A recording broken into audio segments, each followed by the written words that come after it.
Quiero dar la bienvenida a todos los asistentes y a las personas que siguen a través de Zoom este acto conjunto. Vamos a empezar pidiendo a nuestro conciliario, Fray Benjamín, que bendiga el acto y nos eleve una oración por el buen fin de esta reunión, cuando quiera. Buenas tardes, paz y bien. Una de las veces que Luis nos habló de su padre hizo referencia a una entrevista que publicó La Razón el año 2001. No voy a recordar esa entrevista, ¿verdad? Pero al leerla esta mañana para preparar un poco estas palabras, la primera cuestión que me ha venido a la cabeza ha sido un texto del libro del Eclesiástico, el número 44, que dice así: hagamos el elogio de los hombres ilustres, de nuestros padres según sus generaciones. Grandes glorias exhibió el Señor, desde siempre ha mostrado su grandeza. Unos fueron soberanos en sus reinos y hombres famosos por su poder, consejeros notables por su inteligencia y expertos en anunciar profecías. Otros guiaron al pueblo con sus consejos, con la inteligencia de la sabiduría y con las palabras sabias de su doctrina. Hubo inventores de melodías musicales, compositores de poesías, hombres ricos dotados de poder que vivieron en paz en sus casas. Todos ellos fueron honrados por sus contemporáneos y fueron motivo de orgullo en su tiempo. Algunos de ellos dejaron un nombre que aún se recuerda con elogio. Pero hubo también hombres de bien cuyos méritos no han quedado en el olvido. En sus descendientes se conserva una rica herencia, su posteridad. Sus descendientes han sido fieles a la alianza y gracias a ellos también sus hijos. Su descendencia permanece para siempre y su gloria no se borrará. Oremos. Señor Dios, queremos bendecirte y darte gracias por todos los hombres de bien que han influido en tantas personas, familias y comunidades de nuestro mundo.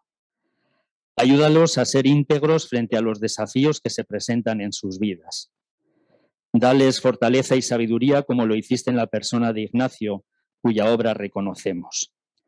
Guíalos, Señor, para que puedan desarrollar con libertad su capacidad emprendedora y resolutiva para colaborar en la mejora de nuestro mundo. Que tu Espíritu les acompañe en el compromiso de ser ejemplo y testimonio en medio de este cambio que se está produciendo entre nosotros. Te lo pedimos a ti, que pasaste haciendo el bien y continúas en medio de nosotros por los siglos de los siglos. Amén.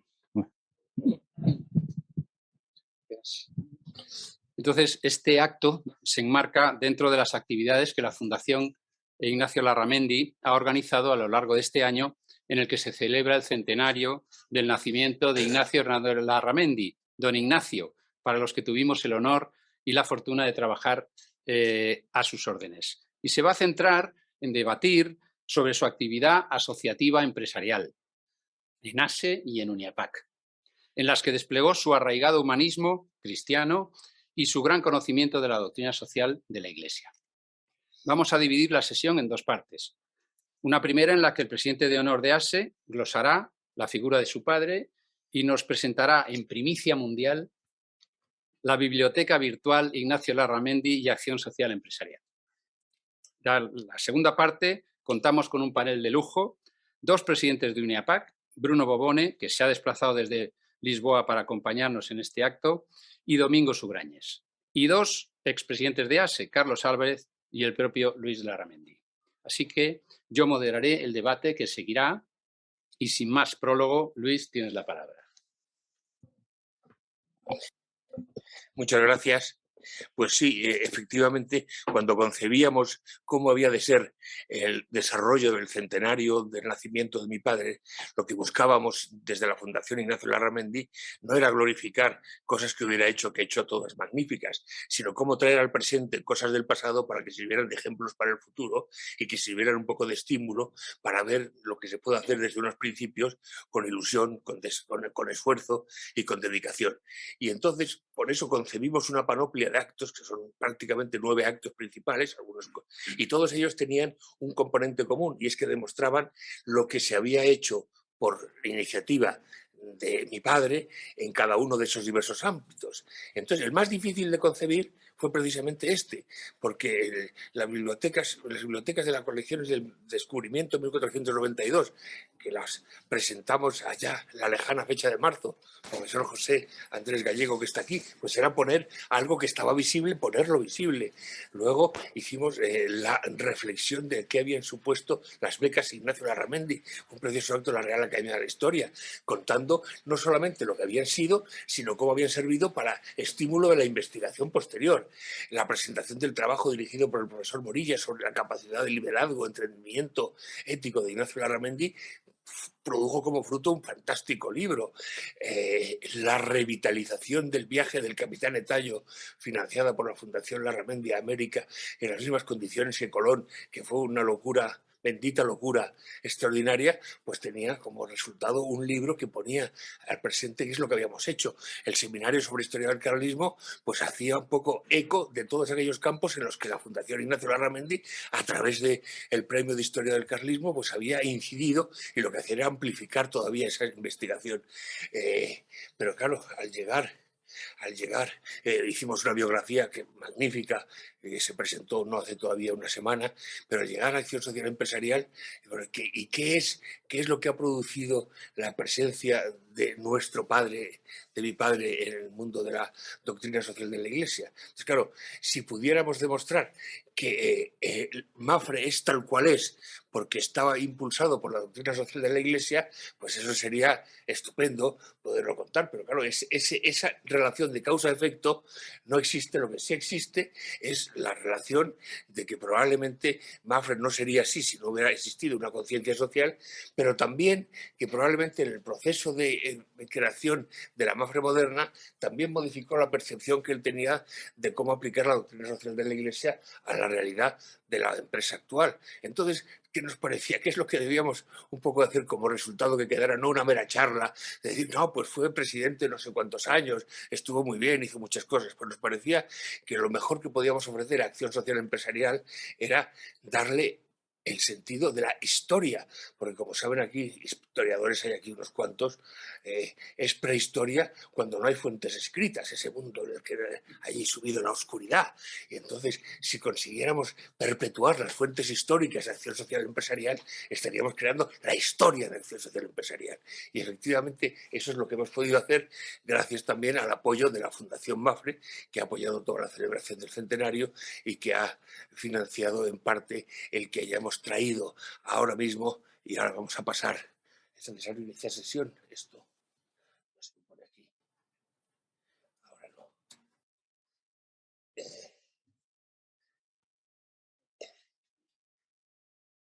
Entonces, lo que hemos hecho precisamente ha sido eso, recoger todo el backup histórico de la documentación producida por la asociación, digitalizarlo con las técnicas con las que digitaliza la Fundación Ignacio Larramendi a través de su filial Digivis, que lo que permiten es una mucha mayor visibilidad por su incorporación a los grandes repositorios españoles, europeos y mundiales, y de tal manera que con una interrelación mucho más fría, una interrelación mucho más fértil, una interrelación semántica, hace que cualquiera que vaya a buscar a partir de ahora nada relacionado con la acción social empresarial que esté vinculado con la doctrina social, pues vaya a tener como resultados los muchos libros, los muchos artículos y las muchas cosas que hizo Acción Social Empresarial desde su fundación en 1951.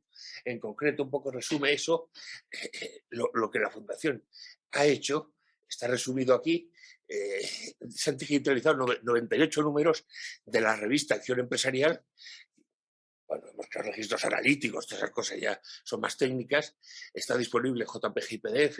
Se han digitalizado el 72% de lo editado como monografía. Se han generado 141 registros de la autoridad. Y estamos todavía pendientes de que la Biblioteca Nacional nos dé los ejemplares de la publicación que fue precedente de Acción Empresarial, que se llamaba Acción Social Patronal, que fue también el nombre con el que Acción Social Empresarial se fundó en 1951, para poder tener ese registro histórico. Y esto es una contribución que va a estar ya siempre ahí, que aquí tiene las monografías que hemos digitalizado, claro, que ha habido que eran registros de autor. Este es Acción Social Empresarial, 50 años de empresariado. Le citaba a José Andrés Gallego, que este libro realmente que fue una historia, ya que nos sacó de la prehistoria ya en ese momento, sobre Acción Social Empresarial. Lo hizo, pero fue el año, era el 2000, sí, 2002, año 2002. Aquí lo tienen. Las revistas, y en las revistas a mí me gustaba detenerme porque al final hemos rescatado una de las cosas que siempre cuando hablamos de acción social empresarial y su pasado, es decir, que fue una de las impulsoras de la creación del salario mínimo en España, porque a partir de 1951 publicaba esto que ven ustedes aquí, que era presupuesto mínimo diario de alimentación para un matrimonio con 2 hijos.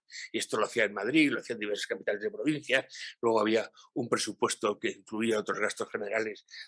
Y eso fue un poco de los impulsos que llegaron, ya no me acuerdo qué año fue exactamente, pero fue en los 60, la creación del salario mínimo interprofesional. Pues ahora, eso que hemos citado muchas veces, pero que no podíamos tener el soporte, porque claro, las diversas modificaciones y cambios de sitio los han sometido a las asociaciones, pues han hecho que cada vez hubiera menos material en papel, que es muy pesado, muy difícil de arrostrar, pues pudiera llegar con nosotros. Pues sí, ahora ya lo tenemos y lo vamos a tener siempre con nosotros. Así que esa ha sido la contribución que hemos preparado para este caso, porque yo, hablar de lo que hizo mi padre en Acción Social Empresarial, yo no estaba, pero naturalmente alguna cosa sí participé, colaboré, me acuerdo al padre Hoyos, en fin, luego tendremos a lo mejor ocasión de hablar, aunque lo que recuerdo con más intensidad, probablemente si no, no habría estado, yo tampoco, fue que durante su mandato pretendió crear un ala joven de Acción Social Empresarial en la que enroló, más bien bajo el sistema de la pesca con caña, a los hijos de los amigos de los que formaban parte del Consejo de Dirección, entre los cuales me encontraba yo. Hicimos un grupo allí que trató de hacer cosas, pero éramos demasiado bisoños y teníamos demasiado responsabilidad en crear una familia antes que hacer cualquier otra cosa. Bueno, yo creo que con esto cumplo el tiempo de lo que se me ha hablado, porque yo creo que aquí van a hablar más de lo que hizo mi padre en Acción Social Empresarial, quienes estuvieron con él durante su actividad, que fue muy importante, yo creo, pero que naturalmente lo más importante sería poder decirles ahora, oiga, Mafre fue el resultado de la preocupación por la doctrina social de la Iglesia de Ignacio Larramendi. De alguna manera hubo un intrincado, porque su padre, mi abuelo, había sido en aquellos años anteriores a la 40º año un impulsor de la translación a España del catolicismo social, el padre Garriguetti y otros a través de traducciones que se hicieron. Era un momento que había que conocer exactamente cómo se desenvolvía el catolicismo en aquella época. Pero en fin, yo eso habrá quienes hablen de ello con posterioridad. Yo solo quiero agradecerle su presencia aquí, congratularme de que podamos estar en este salón de actos en el que llevábamos más de 2 años sin utilizar, lamentarme de que solo se puede subir de uno en ascensor, porque naturalmente es un pequeño inconveniente o hándicap, por llamar de alguna manera, y agradecer a todos los que acompañan aquí, especialmente a Bruno, la deferencia para participar y con el esfuerzo, porque Bruno, ya se lo he bromeado antes, repetir una broma no tiene mucha gracia, pero en cualquier caso, para los 250 años que tiene la compañía que preside, se le ve muy bien, francamente. Muchas gracias. Muy bien.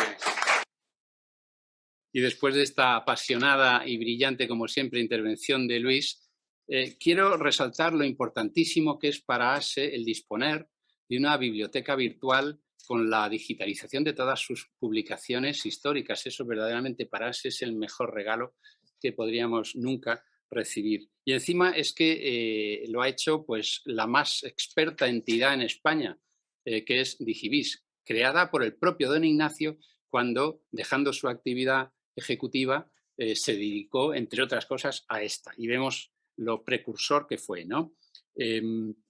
También, naturalmente, yo también quiero agradecerle a Fundación Mafre su generosa contribución. Y bien, para empezar esta mesa redonda, voy a presentar muy brevemente a las personas que nos acompañan, sabiendo de antemano que presentar como se debería el currículum de cada uno de ellos excedería en mucho el tiempo que tiene adjudicada esta sesión. Por empezar, por Bruno Bobone, a la izquierda de Luis, portugués, empresario, presidente del grupo multinacional supercentenario, como ha dicho Luis, 250 años de historia empresarial, la más longeva de Portugal, una de las más longevas, si no la más, del continente europeo. Preside la Cámara de Comercio e Industria portuguesa y preside Uniapac desde 2020. Me disculpo por tan breve resumen de una cosa que podría ser muchísimo más dilatada, como he dicho. Domingo Surañes fue secretario general en 1974 y 22 años después presidente de Uniapac. Después de una brillante carrera en Mafre, fue presidente de la Fundación Centésimos Annus Pro Pontifice y en la actualidad preside VSF España, que es una aceleradora de proyectos sociales sin ánimo de lucro. Carlos Álvarez fue presidente de ASE entre 1990 y 2013, director general de FREMAP y presidente de la Fundación Mafre, siempre vinculado al tercer sector. En la actualidad es el secretario general de SECOT, entre otras muchas instituciones. Y, por último, Luis Larramendi ha sido presidente de ASE desde 2013 hasta 2021. Ejerció la abogacía en el prestigioso bufete El Zaburu. En la actualidad es consejero de Mafre, presidente de la Fundación Ignacio Larramendi y presidente de honor de ASE, entre otras actividades. Bien, vamos a entrar ya en el tema del debate. Don Ignacio fue un gran empresario, humanista, intelectual, visionario, innovador, mecenas e iberoamericanista. Gran observador de la realidad y fiel defensor de la Iglesia y de su doctrina social, y sin olvidar que fue el jefe de una gran familia numerosa. ¿Queréis compartir algún recuerdo, vivencia o reflexión sobre su legado en ASE y Uniapac? Le voy a pedir a Carlos que abra esta pregunta. Cuando quieras, Carlos. Buenas tardes. En los años previos a la presidencia de don Ignacio estuvieron condicionados por la situación política, económica y social, y con la llegada de la democracia, numerosos socios se comprometieron con las patronales, lo que de alguna forma nos perjudicó, porque representó que el tiempo que estaban dedicando dentro de un ámbito de libertad, acción social, empresarial, pues lo perdimos en aquel momento. Pero el reconocimiento social de ASE era importante. Destaco 3 puntos de la etapa en la que colaboré intensamente, muy intensamente, con don Ignacio. Cuando se está cerca, yo era el único que estaba dentro de Acción Social Empresarial de Mafre, pues obviamente no me dejó aburrirme. Primero, impulso y creatividad. Hasta 1976 ASE era una asociación única. En dicha fecha, fruto de las influencias identitarias de tipo político que llegaron a algunas asociaciones, se convirtió ASE en una federación, con mi voto en contra en aquel acto. Acertado, por otra parte, cuando vemos que el resultado fue que en poco tiempo solo quedaron de 25 delegaciones la de Madrid, Oviedo y Valencia.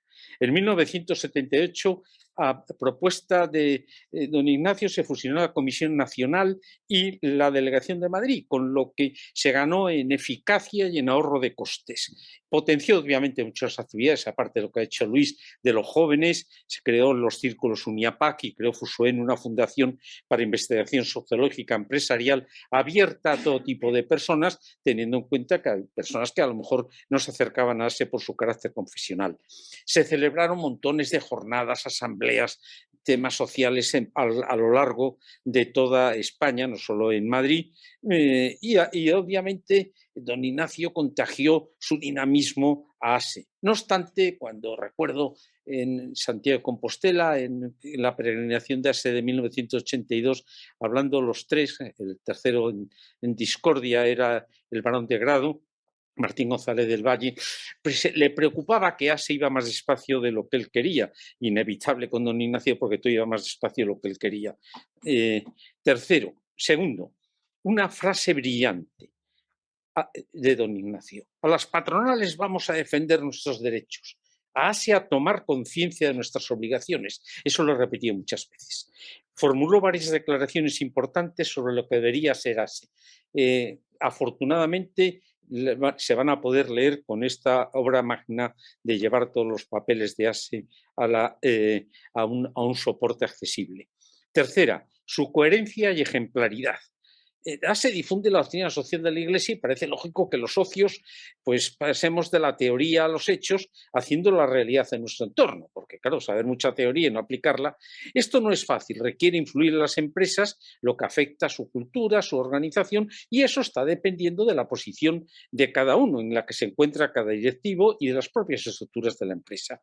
Cuando Ignacio se incorporó a ASE, obviamente él ya tenía sólidos sus principios básicos de la doctrina social de la Iglesia, humanismo, ética, subsidiariedad, responsabilidad social, pero ciertamente les enriqueció porque eso le permitió muchísimos contactos con el mundo empresarial de España y de otros países, y fruto de sus convicciones morales y sociales y su coherencia y ejemplaridad los convirtió en realidad en Mapfre.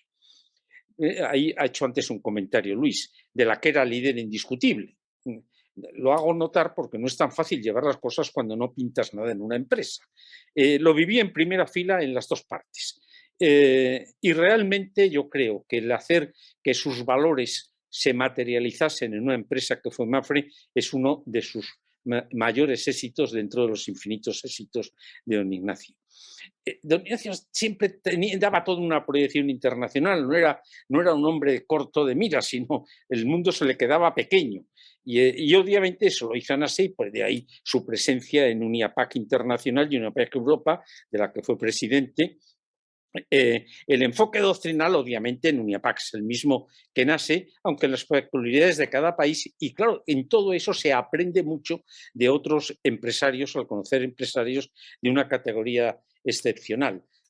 Obviamente, dentro de su mentalidad abierta, tuvo muchos contactos con Iberoamérica, en donde creó muy buenos amigos, que nos traspasó y que fueron también amigos míos, como Andrés Restrepo, Lorenzo Serviche, Santiago Brunón, que nos enriquecieron con sus colaboraciones. Bueno, esto, con el tiempo que me ha dado Javier, no hay tiempo para más. Nada. Muchas gracias, Carlos. Vas a tener dos ocasiones más. Domingo, cuando quieras. Sí. Gracias, Javier y Luis, por dejar que me asocie a este homenaje. No me va a permitir saldar mi deuda con Ignacio Larramendi. Es una deuda vital, es una persona de la que, como otros muchos aquí, he recibido mucho y por lo tanto la deuda es inextinguible. Pero me alegra poder aportar unas notas a este concierto. Es como una sinfonía en 9 movimientos, ¿no? Y estamos en el octavo, creo, ¿no? A lo largo del año. Saludo también especialmente a Bruno Bobone. Nos hemos visto varias veces en UNIAPAC y otros sitios en los últimos 20 y no sé cuántos años. Y le felicito por su labor al frente de la querida Unión. Cuando se trata de recordar a Ignacio, yo no soy objetivo para nada. Es decir, tuve con él una relación intensa, como probablemente otros, muchos aquí. Una relación de las que dejan rastro. Era una persona de relaciones intensas. Y mi testimonio va a ser más personal, quizá, que el que acabamos de oír, y por lo tanto complementario. Yo le conocí a mediados de los años 70, cuando yo era secretario general de UNIAPAC, y él participaba en las reuniones internacionales en representación de ASE en distintas ciudades, países de Europa, Latinoamérica, Asia, África. Le recuerdo en alguna de esas sesiones apuntando en un papel con su imposible grafía lo que él denominaba ideas de futuro. No sé si eran para UNIAPAC o para Mapfre o para otras aventuras. Ideas de futuro. Me permitía tutearle, algo que luego en Mapfre podía parecer un privilegio, pero no lo fue. Hacia 1980, desde Bruselas, allí estaba entonces el centro de UNIAPAC, la central, iba yo buscando otra salida profesional, donde era aprender de verdad y quizás practicar esas virtudes empresariales de creatividad y de responsabilidad social de las que hablábamos todo el día. Después de varias conversaciones informales y frente a otras propuestas que me habían hecho para incorporarme en empresas en Suiza, Ignacio me propuso un puesto en Mafre. Lo hizo durante un encuentro en Manila, en Filipinas. Luego hubo otro encuentro ya cercano a mi incorporación en Abidjan, en Costa de Marfil, en 1981. De esos contactos y de mis primeros tiempos en Mafre recuerdo la delicada atención y el afecto con el que él y Lourdes nos acogieron a mí, a mi mujer y a nuestras hijas. Después tuve a Ignacio Larramendi como jefe máximo en Mafre, un jefe exigente, sin perjuicio de la relación amistosa anterior. Él se comportaba como era lógico que se comportara, en el ejercicio a veces duro de su indiscutida autoridad en una empresa en fuerte crecimiento. Pero en fin, de esto ya ha sido objeto de otras sesiones del aniversario. Después de su salida de los máximos puestos ejecutivos en 1990, la evolución de los acontecimientos en la empresa fue causa de un progresivo alejamiento. Sin entrar en razones de esa distancia, puedo decir que todavía hoy, en lo personal, lamento que se produjera. Recuerdo con emoción en 1997, cuando las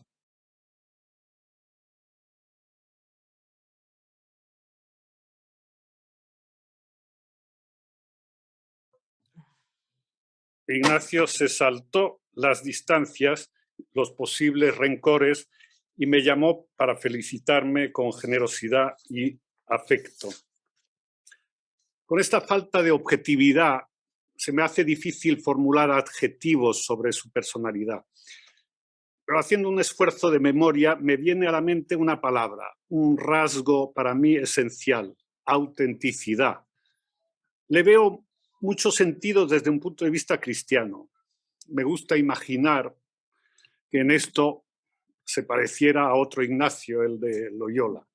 Son maneras de ser muy cercanas al Evangelio, a esas situaciones y esas parábolas evangélicas extraordinariamente frescas y paradójicas que sorprenden a pesar de haberlas oído o leído tantas veces. Autenticidad cristiana, ¿en qué? Ignacio se distinguía por un realismo perspicaz y exigente. Sabía preguntar y a menudo era capaz de leer la mente del interlocutor. Percibía y sabía desenmascarar los torpes engaños con los que nos defendemos o intentamos salvar nuestra responsabilidad.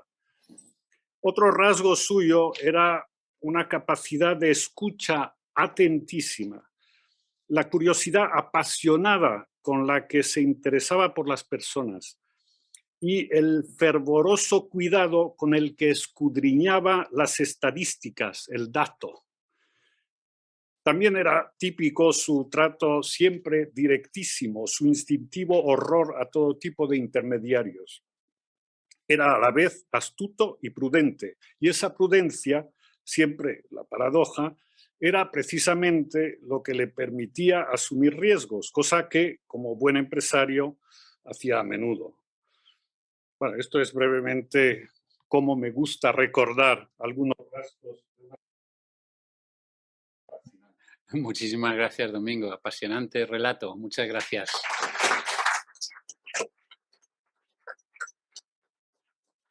Bruno, tienes la palabra.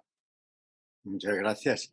Empezar por agradecer de que me invitaran a estar aquí, agradecerles a todos y saludar a los amigos que tengo a mi lado. Son todos amigos ya de mucho tiempo y la ventaja de UNIAPAC es de verdad que es un grupo de amigos y cada vez más tenemos que hacerlo porque decimos que somos una familia y en la familia los hermanos y las hermanas se deben de conocer.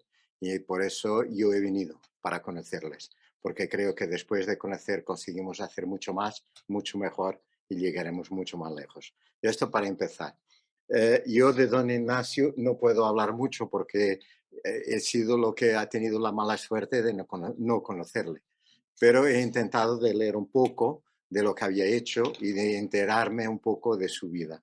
Y de lo que vi, encontré un hombre, un empresario muy fuerte que ha tomado una empresa que no estaba tan bien y la crió con una dimensión enorme y con una pujanza, con una fuerza muy grande. Un hombre muy adelantado a su tiempo, con el desarrollo tecnológico lo más importante.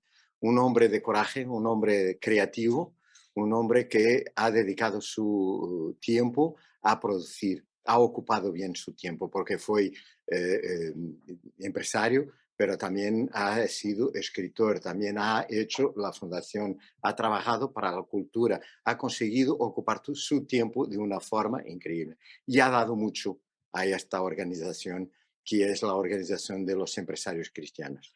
Yo creo que el punto que me toca más es la preocupación que ha tenido siempre con las personas con quien trabajaba.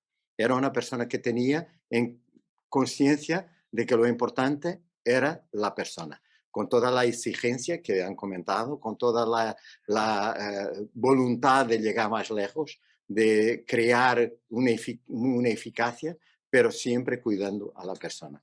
Yo creo que esto no se puede querer más. Es un ejemplo para un empresario cristiano. Es un ejemplo que debemos de seguir. Y lo que ha hecho él por ACE y por UNIAPAC no es tanto el tiempo que ha dedicado a la organización, es el ejemplo que ha dado en toda su vida, que nosotros podemos seguir, debemos seguir. El Papa Francisco nos ha dicho que la empresa es una noble vocación. Y eso yo creo que es una frase la más bonita que he visto, porque de verdad todos nosotros tenemos esta noble vocación y es un don que Dios nos ha dado. La capacidad de crear riqueza, colocando todos los recursos juntos de una forma que funcionan produciendo la riqueza que después podemos distribuirla y cuidar de las personas con ella, es algo maravilloso. Y esto creo que ha sido un poco la vida de don Ignacio. Muchas gracias, Bruno. Muchas gracias.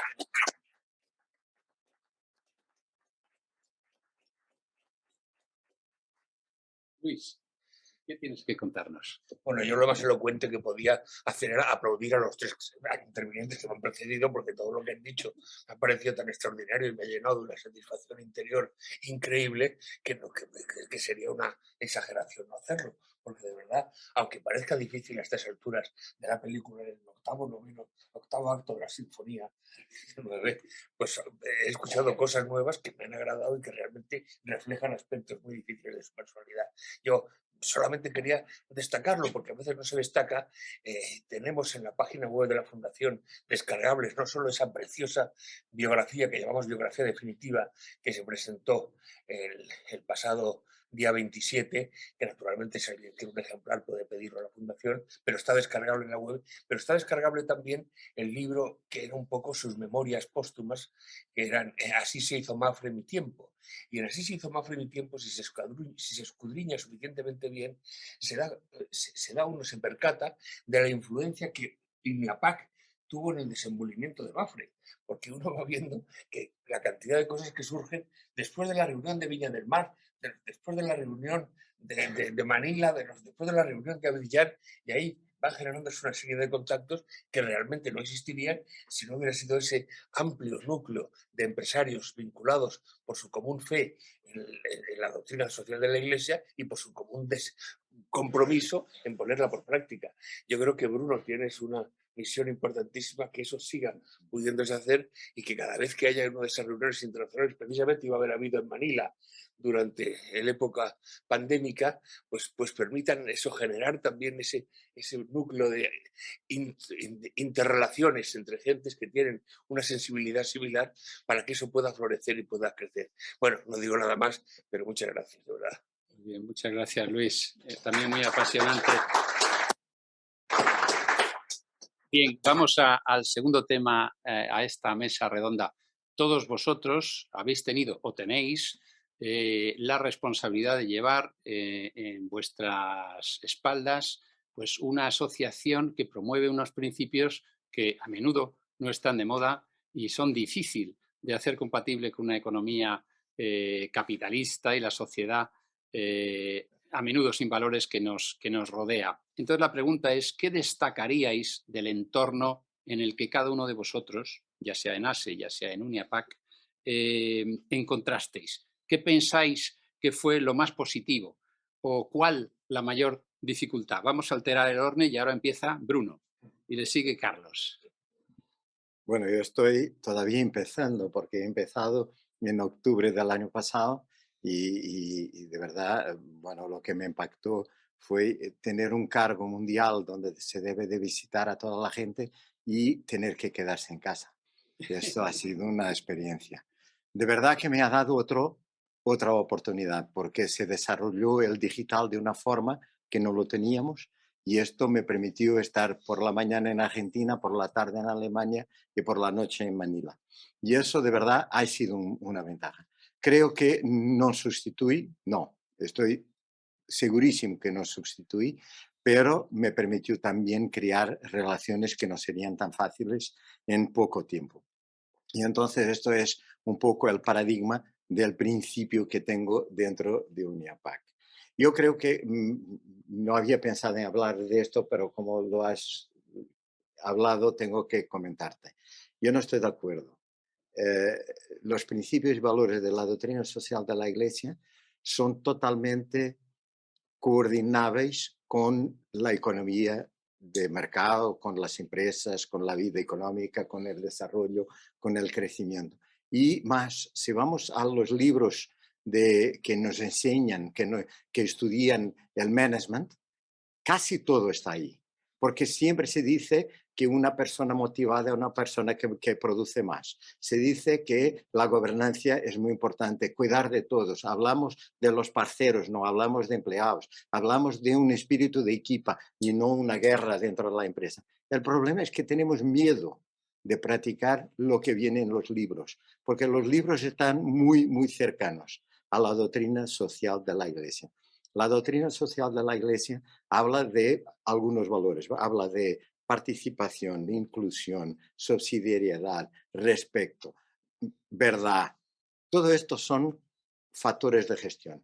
Todo esto son factores de éxito en la gestión. Perdona de tomar esto, pero yo creo que esto es muy, muy importante. Es que nosotros tenemos mucho más que los otros.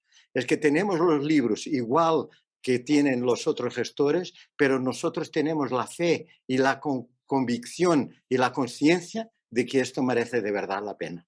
Y esto es un valor magnífico que tenemos nosotros y que no tienen los otros. Y esto tenemos que cuidarlo y llevar por delante porque esta es nuestra fuerza, esta es nuestra capacidad. Nosotros podemos ganar el mundo y debemos de ganar el mundo. Y por lo tanto, este es muy importante. Un punto que tengo que hablar, el mejor momento desde que soy presidente de UNIAPAC, tengo que compartir con vosotros. He estado el sábado 40 minutos en una reunión con el Papa, solo yo y el Papa, con una intimidad, a compartir experiencias personales. Me ha contado historias que yo no creía posible tener la intimidad de recibirlas. Todo esto para darnos un mensaje que yo tuve la oportunidad de compartir con, no sé si ha llegado a todos, pero intenté que llegara, para decirnos que cree en los empresarios, que ve al empresario como el hombre de la creatividad y motivando a los empresarios que utilicen su creatividad para salvar el mundo. Yo creo que mejor que esto no me podría haber pasado. Gracias. Muchas, magnífico, magnífico.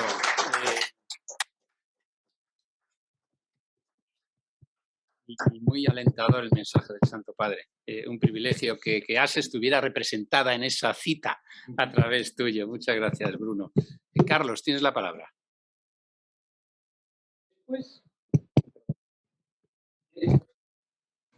Después de Larramendi hubo dos buenos presidentes, Eugenio Marín García Mansilla y Alfredo Jiménez Casina. En 1990 me nombraron presidente. Yo me había incorporado a Acción Social Empresarial, Acción Social Patronal en aquel momento, la delegación de Madrid, y en consecuencia conocía bien ASE. Tardé años en enterarme que don Ignacio era socio de ASE. La verdad, Luis, es que no sé cuándo se incorpora tu padre a ASE. No tengo, nunca lo hablé con él, se lo podría haber preguntado, pero ¿no? Y el caso, ciertamente un día me encontré con él. Él estaba en la Nacional, que era este edificio, y yo estaba en Luchana. No teníamos contacto. En esta etapa de mi presidencia, que es una parte de esa ASE, que en el libro de José Andrés, que recomiendo vivamente ese 50 aniversario que se lea, es magnífico para conocer la historia de España y la historia de los movimientos católicos y de Asia. Enhorabuena, José Andrés. En esta etapa continuamos la vida normal. Bien entendido, he visto ya que está ahí colocado, hicimos trabajos bastantes.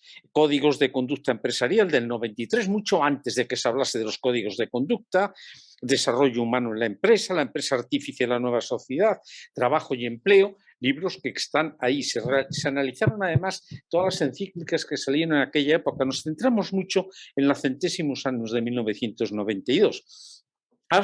Había importantes directivos de empresa, ya menos que en las épocas anteriores, la época de Don Ignacio, incluso antes de Don Ignacio, que prácticamente todos los que había en ASE eran muy importantes en el mundo empresarial. Existían equipos de estudio de difusión de la doctrina social de la Iglesia, siempre con dos vertientes que estaban presentes en todo, la ética y la responsabilidad empresarial. Se organizaron numerosas actividades y, como antes decía, ASE tenía prestigio y siempre conseguimos que viniesen personas muy importantes a hablar, aunque fuésemos 20 o 30 los asistentes. Además, estábamos presentes en las semanas sociales. En la época mía yo fui vicepresidente, que se trataba mucho de los temas sociales. Un hecho relevante en el año 2001 fue la celebración del 50 aniversario, en la que se publicaron dos libros, el de Acción Empresarial, 50 años de empresariado cristiano en España, que es al que he hecho referencia, y la responsabilidad social del empresario, en las que expertos en doctrina social empresarial, empresarios por otra parte, se dedicaron pues a analizar los aspectos más importantes, sentido social de la economía, solidaridad global, responsabilidad social de la empresa, etcétera. Fueron tiempos difíciles porque el apoyo que teníamos de las empresas económico y por otra parte de sus directivos, ya en aquella época iban dominando las empresas, las multinacionales, y las multinacionales dar ayudas económicas a una entidad confesional, eso no se llevaba, y los propios directivos no querían tampoco a veces comprometerse mucho desde un punto de vista ideológico, por decirlo entre comillas. Contábamos con asesores religiosos muy buenos: Felipe Duque, Mario de Hoyos, Alcán Antes Luis, Francisco Javier Gorosquieta, y también buenos secretarios, Benedicto Poza hasta 1999, y a partir de dicha fecha Pedro Murga Uribarri, que desarrolló una gran labor e impulsó precisamente la publicación de los libros. En relación con UNIAPAC, mi primer contacto, puesto que yo no ocupaba ningún puesto de responsabilidad, fue precisa en Avillán, que es cuando yo conozco a Domingo Sugrañes en el año 1981, y luego ya a partir de 1990, en la que paso a formar parte del Consejo de UNIAPAC Internacional, de la que fui vicepresidente y miembro de UNIAPAC Europa, y que no me perdía ninguna reunión, como de ningún sitio en el que estoy, porque si estás para ir a las reuniones. Y luego los congresos: Buenos Aires, Monterrey, Roma, Lyon. Entonces, las reuniones, efectivamente, estoy de acuerdo con Bruno, eran foros de encuentro de un gran interés, daban la oportunidad de tratar con empresarios con un currículum vitae excepcional, es decir, que a UNIAPAC se la podía criticar cualquier cosa, menos que los empresarios que estaban allí no eran grandes empresarios de gran categoría y grandes valores, que es lo que era verdaderamente importante. Y no se hablaba de negocios, se hablaba del bien común, transformación de las empresas, consecución de una sociedad más justa, y entre los seminarios destaco el de Wolfsberg en Suiza, que era especialmente interesante. Nuestros presidentes, ya digo, tenían un gran prestigio, y UNIAPAC, insisto, lo tenía aquí apuntado y no lo voy a dejar de decir porque lo haya dicho Bruno, creaba lazos de amistad y se transmitían experiencias. El contacto con UNIAPAC de los presidentes, que era fundamentalmente don Ignacio en su momento, luego Eugenio Marino o Jiménez Casina y luego yo, era lo que podíamos aportar y traer a España de lo mucho que aprendíamos. Es decir, que creo que fue una experiencia para mí muy interesante. Muy bien, muchas gracias, Carlos. Domingo, tienes la palabra. Sí. Pensando en el ejemplo de Ignacio Larramendi, ¿cuáles serían las virtudes del empresario, del directivo de empresa cristiano? Es una pregunta que se plantea y se vuelve a plantear y el Papa acaba de dar una definición, me imagino que no definitiva, pero sí muy motivadora.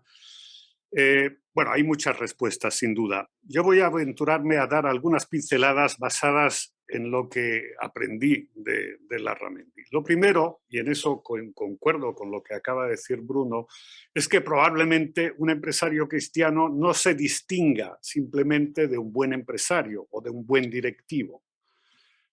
Segundo, un buen empresario o directivo asume plenamente su vocación de líder, sin miedo a ejercer autoridad y poder, sin falsa humildad o sin timidez. Él ha recibido unos talentos y los hace fructificar a fondo. Ahí está su norma ética. Tercero, un buen directivo acorta distancias y obtiene resultados. Construye vías de aproximación hacia unas metas empresariales que no son metas egoístas ni individuales, sino por naturaleza son metas colectivas, interdependientes, cooperativas, y logra acercarlas utilizando los recursos tecnológicos más avanzados, animando a colaboradores, venciendo sus resistencias, incluso manipulando a quienes le ponen pegas. En cuarto lugar, un buen directivo es capaz de corregir errores, ve sin engañarse a sí mismo lo que hace falta cambiar y toma las decisiones necesarias, aunque supongan cambios difíciles de explicar. En quinto lugar, un buen empresario sabe que necesita controles y límites, sabe que debe rendir cuentas. Y si no existe la institución de control, y aunque le cueste disgustos presentes y futuros, él crea esa institución. Y quiero recordar aquí, por ejemplo, cómo Ignacio Larramendi fue precursor al instituir en MAFRE las funciones de auditoría interna y externa en una época en que aquello parecía un lujo inútil. Y esto me da la oportunidad también para recordar, ya se ha mencionado su nombre, a otro gran líder de Uniapac, muy amigo de Ignacio, el chileno Santiago Brurón Subiabre. Con él se introdujo la auditoría externa en MAFRE, porque era auditor. Santiago posteriormente, ya viudo, se hizo sacerdote y murió en 1989. Él también fue una gran figura y pertenece al acervo espiritual de Uniapac, y hay muchos más, ¿no? Realmente hay muchos amigos en Uniapac, pero también hay biografías de grandes empresarios que a su manera han sido... Es una forma de santidad. Hay uno de ellos que se está haciendo su acción, ¿no? Un argentino. Enrique Shaw. Sí, yo creo que no era el único, pero bueno. No, pero es un Muchas gracias, Domingo. Es muy interesante lo que acabas de decir. Luis, por favor. Bueno, la pregunta que teníamos un poco más o menos era cuáles eran las dificultades en la época. Positivo que quisieras. Y lo más positivo. Bueno, yo lo veo las dificultades, pero sí, simplemente las menciono en un momento de transición.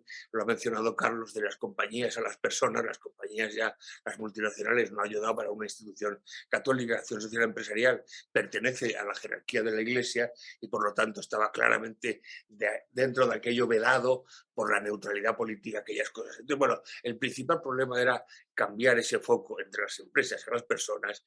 Y en segundo lugar, uno que a mí me gusta mencionarlo porque yo, que soy gallego consorte, he encontrado en Galicia un acervo de sabiduría que me parece extraordinario. Me ha parecido mencionarlo, pero entre mis muchos amigos gallegos está el padre don Celso García. Don Celso García, profesor de latín en la Universidad de Vigo y creador de una institución extraordinaria para la Virgen de la Juventud. Bueno, pues me recuerda de vez en cuando, pero recordaba porque el pobre tiene la cabeza un poco perdida, reside en la residencia franciscana Paz y Bien de Tui, de la que era asesor espiritual, y me decía, ay Luisinho, dice, yo no sé si la Iglesia hace siempre lo que debe, pero lo que te digo es que siempre debe todo lo que hace. Y bueno, y yo me encontré con que debía todo lo que había que hacer. Eso fue un pequeño detalle que había que superar inicialmente, pero creo que se fue superando poco a poco con éxito. Gracias. Muchas gracias, Luis. Esto nos lleva al un poco del presente al futuro, esa viabilidad económica que creo que estás mencionando. ASE, en la actualidad, aquí hay muchos miembros del comité ejecutivo y del consejo de dirección, está trabajando en un plan estratégico para los próximos 4 años. Ese plan estratégico descansa en 5 pilares.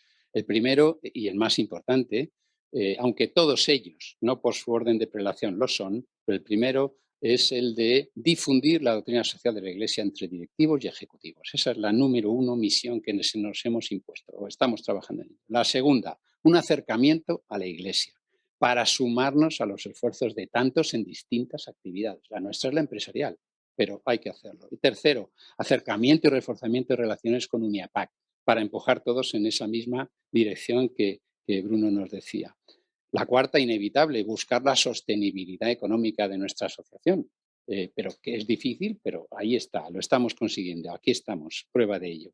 Y la última, pero la más importante tal vez, sería la de seguir el avance, la promoción de los foros de reflexión y oración en parroquias. Tenemos 11 en la actualidad, tenemos que tener muchos más. Y también abrir delegaciones territoriales en España. Ese es un reto. Entonces, la pregunta que yo le hago a nuestros ponentes es ¿qué visión tendríais? ¿Qué opináis? ¿Qué actuaciones pensáis que se podrían acometer en el futuro en ambas asociaciones, tanto en ASE como en UNIAPAC? Lo dejo a criterio porque este gestor tomará buena nota de las buenas ideas que le lleguen. Y en ese caso, pues le doy la palabra, pues si te parece, a Domingo. Bueno, el plan que acabas de decir me parece perfecto y necesario, pero está claro que Ignacio Larramendi, una vez más, buscó y encontró su inspiración en la generosa fuente de la doctrina social de la Iglesia. Y esos textos del magisterio vienen proyectando la luz de la fe sobre las cosas nuevas de la vida económica y social. Se llamaba así Rerum Novarum. Y creo que en este sentido está muy bien que se haya marcado el centenario con la digitalización de los archivos y publicaciones de acción social empresarial, porque la doctrina social de la Iglesia creo que sería impensable sin la labor de entidades como ASE y UNIAPAC y sin personas como Ignacio Larramendi y muchos más que desde su experiencia práctica de la vida económica reflexionan y van construyendo un camino innovador desde dentro de la dinámica económica, inmersos en el desarrollo tecnológico y financiero, pero con pleno realismo, también con espíritu crítico, con sensibilidad por los más vulnerables, con un sentido profundo de lo humano y de nuestra responsabilidad como administradores o fiduciarios de unos bienes que deben servir a otros. Esto es una función y es más quizá para añadir al plan, no lo sé, o para tenerlo en mente como trasfondo. Es una función de exploradores del pensamiento social cristiano. Es muy necesaria hoy esta función porque estamos en una época de profundos cambios en la tecnología, en el trabajo. La Iglesia debe tratar de conocer y comprender estos cambios para poder influenciar en ellos. Y eso lo tenemos que hacer entidades como esta. Por ello, me gustaría concluir con las palabras de San Juan Pablo II, que encabezan el título 6 de la encíclica Centesimus Annus. El hombre es el camino de la Iglesia, es el título del capítulo 6. El hombre es el camino de la Iglesia. Estamos en este camino, lo estamos haciendo. Muchísimas gracias, Domingo. Nada más y nada menos, qué gran comentario. Luis, tienes la palabra.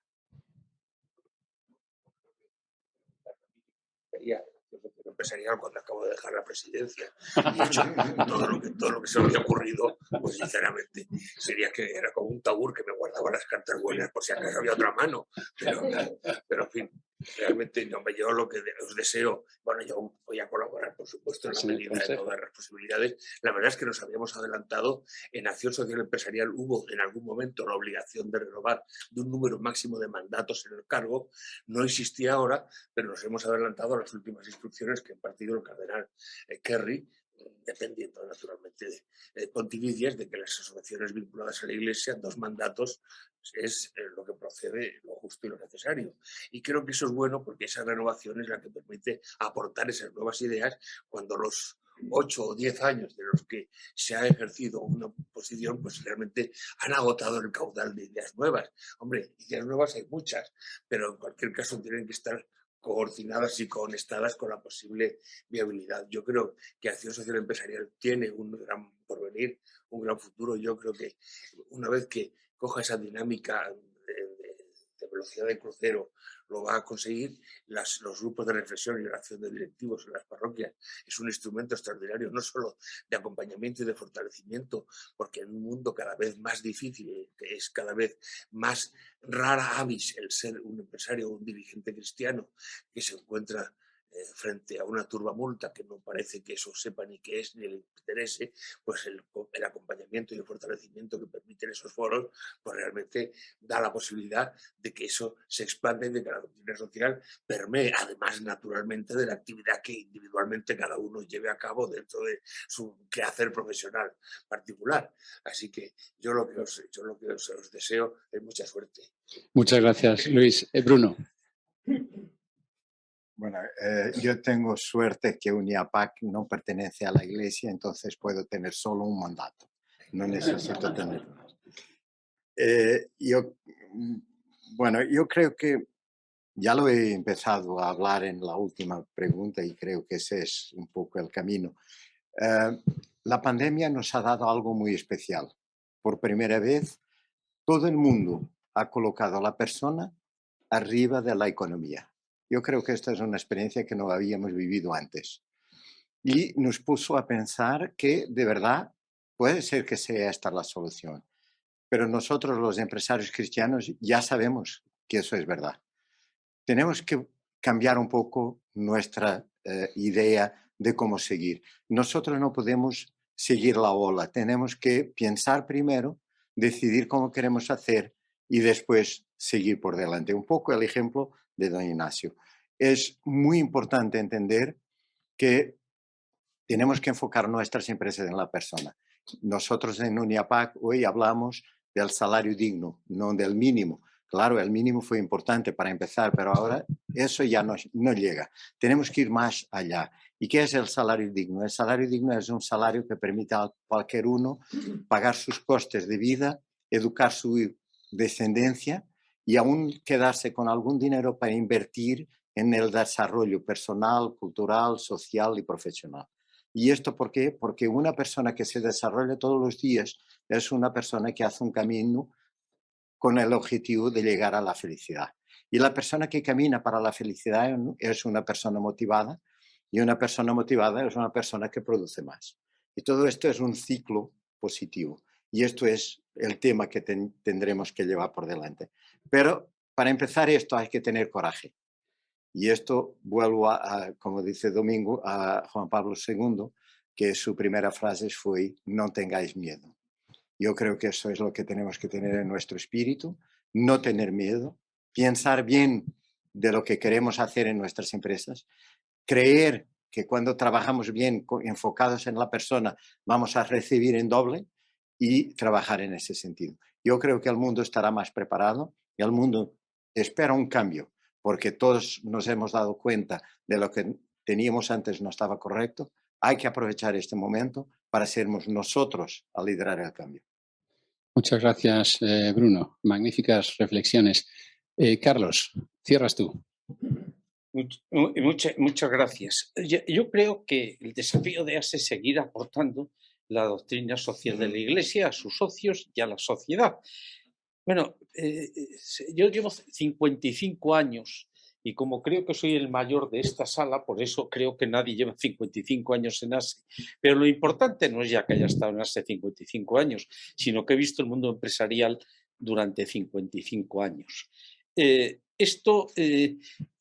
Yo creo que era más fácil antes gestionar la empresa. A veces se pecaba a los buenos empresarios de paternalismo, pero ahora vivimos en un mundo de infinito confusionismo. El nacional catolicismo de aquella época, pues aquello las cosas estaban ordenadas políticamente, religiosamente. Ahora lo que hay es un confusionismo y la gran ventaja que cuenta ASE, que son los medios nuevos, digitales y tal para comunicarse, también son desventaja en tanto cuanto contribuyen a crear confusionismo.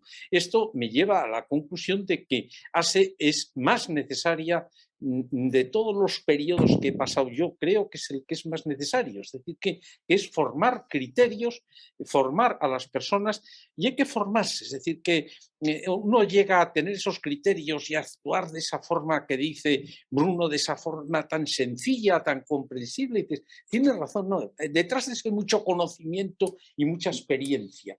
Y la experiencia, claro, cada uno la va adquiriendo, trabajando, pero el conocimiento se consigue estudiando. Es decir, que en ASE ahora hay una oportunidad magnífica. Y yo, como estoy entusiasmado con el proyecto de la digitalización, entre otras razones porque egoístamente yo he sido caótico. Yo aprendí muchas cosas buenas de don Ignacio, muchísimas, algunas menos buenas, como archivar en el suelo, cosas de esas. Mis archivos eran un caos siempre. Entonces, pensar que todo lo que yo he hecho, hasta en una portada que salí con un cardenal francés que salió en una portada de ASE, pues la puedo ver. Oye, fíjate, este cardenal francés fue en Monterrey en el 93, era uno del sur de Francia, que hablaba muy bien el español, no me acuerdo cómo se llama, muy conocido. Echegaray. Entonces, creo que se puede sacar solo leyendo las declaraciones y opiniones de don Ignacio, se puede impulsar la acción social empresarial de hoy. Porque no nos engañemos, la doctrina social de la Iglesia, que hay encíclicas nuevas y por eso se va actualizando, en su esencia, sus fundamentos son siempre los mismos. Es decir, que como del cristianismo, el cristianismo es la religión más sencilla del mundo, además los unos a los otros. Es decir, que y se acabó. Es decir, que entonces, y no lo practicamos. Entonces, ¿qué quiere decir eso? Que hay que revitalizar conceptualmente y dar más fuerza, porque eso hará que el mensaje llegue más a conocerse. Y indudablemente el contacto con UNIAPAC en un mundo globalizado lo considero absolutamente esencial. Es decir, que en el caso de ASE, por impulso de don Ignacio, pues más de uno acudimos a cosas de UNIAPAC, pero es bueno, no es que sea bueno, es imprescindible. Algunos, por cuestiones de diversa naturaleza, hemos conocido a muchos empresarios, no solo a través de UNIAPAC, sino a través de la vida empresarial. Y yo creo que el papel de UNIAPAC pues pasa exactamente lo mismo, es un centro de pensamiento, de creación y de orientación que necesitamos todos para seguirlo haciendo. Yo me atrevo a terminar diciendo que si ASE y UNIAPAC no existieran, habría que inventarlas. Posiblemente con mayor necesidad que estuviésemos en otros momentos de la historia. Posiblemente, a lo mejor podáis pensar que soy pesimista. No, yo creo que hay mucho confusionismo, mucha información, mucha desinformación, que eso cuando yo tenía 20 años pues no existía, porque solo existían 4 periódicos y el Parte en Radio Nacional de España. Entonces, no sería buena la información, pero solo tenías que filtrar una. Ahora tienes que filtrar 10.000. Así que ánimo a todos. Yo, como socio de ASE y como participante en todas las actividades, ahí estoy, aunque no esté activo en el mundo empresarial y sí en el tercer sector. Muchas gracias, Carlos. Estamos llegando entonces al final de nuestro acto. Yo os decía al inicio que nos enfrentamos a un panel de lujo. Yo creo que ha quedado patente la riqueza de las intervenciones a las que hemos asistido, pero también tengo que agradecer una vez más a Luis el haber utilizado ASE como una parte de esa serie de eventos, todos honrando y recordando la figura de ese gigante que fue nuestro antiguo presidente de ASE, el 78 y hasta el 83. Y naturalmente, cómo no, mencionar el gran trabajo de la Fundación Irlanda Larramendi con esta magnífica biblioteca virtual, que es el magnífico regalo que yo mencionaba, y es una suerte que tengamos ese acceso documental que sin duda este equipo lo va a saber explotar o lo va a intentar a fondo. Muchísimas gracias a todos por vuestra presencia, gracias a los que están conectados por Zoom, así que muchísimas gracias y nos reuniremos en próximas ocasiones. Gracias a Bruno por estar con nosotros.